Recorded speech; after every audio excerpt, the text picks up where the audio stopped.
Hi, welcome back to Reading Queen. Today I'm going to be reading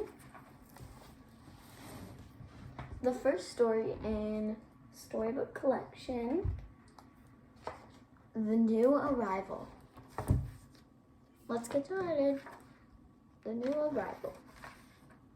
Every year, the seasons come and go. Icy winter snowflakes melt into beautiful springtime blossoms. The warm summer sun gives way to the brilliant colors of fall. It may seem that these magical changes happen on their own, but in fact, they are all the work of the fairies. Each fairy's life begins as a baby's first laugh. On a cold winter night in London, a baby girl laughed for the first time. The baby's laugh touched a wisp of dandelion fluff. The wisp spun out the window and was carried away by a light breeze. It floated through the city streets and up towards the second star to the right. The wisp was headed to Neverland. As it neared the island, the wisp picked up speed. A fast-flying fairy named Vidya saw it approaching. She created another breeze to help guide it into Pixie Hollow. This was the home of the fairies.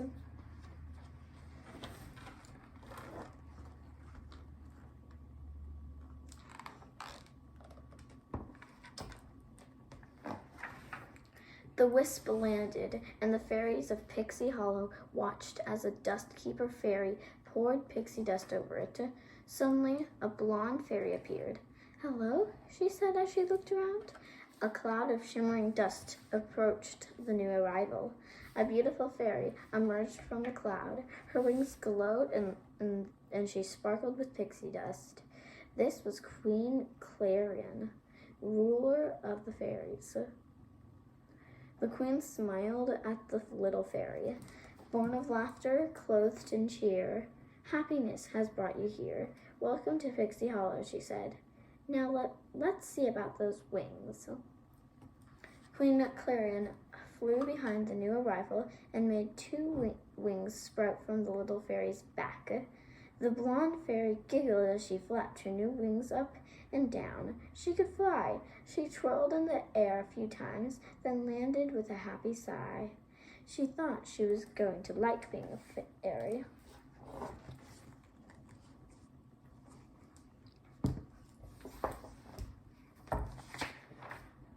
The queen waved her hands and a circle of toadstools appeared. Several fairies flew forward, each holding a different glowing object. The fairies placed their objects on the toadstools and backed away. "What are these things?" the new arrival asked. The queen smiled. "They will help you find your talent." The little fairy was nervous. How would she know which one was meant for her? She walked up to a flower, but as she reached for it, its glow faded. The same thing happened when she passed by a water droplet and a whirlwind. As she moved towards the hammer, it began to glow more brightly. Suddenly, the hammer flew into the new arrival's hands. "Whoa," said a water talent fairy named Silver Mist. "Never seen one glow that much before." A garden fairy named Rosetta agreed. "Little Daisy Top might be a very rare talent indeed." Queen Clarion laughed. "Come forward, Tinker Fairies, and welcome the newest member of your talent guild, Tinkerbell." Two Tinker Fairies pushed their way to the front of the crowd and introduced themselves to the new arrival. "Heidi hi, Heidi ho, I'm Clank," boomed the large one. "We're pleased as a pile of perfectly polished pots you're here," said Bobble, a thin fairy with red hair and dewdrop goggles. The two tinkers took the new fairy by the hand and showed her around Pixie Hollow. There were 4 different areas, one for each of the seasons: winter, spring, summer, and fall. The last stop was Tinker's Nook, where the Tinker Fairies worked. Tinkerbell watched the fairies carrying baskets of fruits and acorns. A mouse pulled a cart full of seeds. They're taking supplies down to the workshop, Clink explained. Right now, fairies of every talent are preparing for my favorite season, springtime, Bobble explained. Finally, Clink and Bobble showed Tinkerbell to her new home. She changed into a leaf dress and then hurried back to the workshop.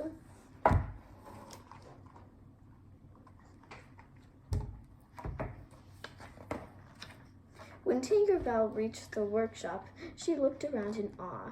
Clink and Bobble told the new arrival that Tinker Fairies helped all the other talents by fixing things and coming up with new inventions. Just then, Fairy Mary flew in. She was the head of all the Tinkers. A new charge on whom we can lavish all our tinkering wisdom, she said when she saw Tinkerbell. She inspected the new fairy's hands. Crack my kettles, so dainty, Fairy Mary reminded Clink and Bobble to make their deliveries, and then she flew away. Soon the Tinkers were on their way too. Clink helped a mouse named Cheese pull the cart full of supplies. Suddenly the weeds on the road came to life and chased after the Tinkers. It's the sprinting thistles, Clink cried. Crash! The cart full of supplies landed in a flower bed in Spring Square. Tinkerbell and Bobble tumbled out. Are you all right, Sugarcane? Rosette asked Tink. Iridessa, a light talent fairy, helped Tinkerbell up. Bobble stood and pulled the new inventions out of a messy pile. Gather round, ladies, he said. We've brought some selections from the spring line of Tinker specialties. He handed a rainbow cone to Iridessa. Silvermist tossed a spray of water into the air. Iridessa flew through the water and created a rainbow. She started to roll the rainbow up and put it in the cone. What are you going to do with that? Tinkerbell asked in amazement. I'm going to take it to the mainland, Iridessa said. We're going to change winter to spring, Silvermist chimed in. Tinkerbell couldn't wait to help bring spring to the mainland. Suddenly, Tink saw a fairy race by in a blur. She told Clink and Bobble that she'd catch up to them and left to chase after the other fairy. Hi there, Tinkerbell said. What's your talent? Vidya frowned. I am a fast-flying fairy, she said. I make breezes in the summer and blow down leaves in the fall. Fairies of every talent depend on me. Tinkerbell grinned at her. Tinkers help fairies of every talent too, but Vidya didn't agree. It's not like spring depends on you, she said. Tink was furious. I'll show her, she grumbled as she flew off. Tinkerbell was so angry that she almost didn't see the shining object lying on the beach below.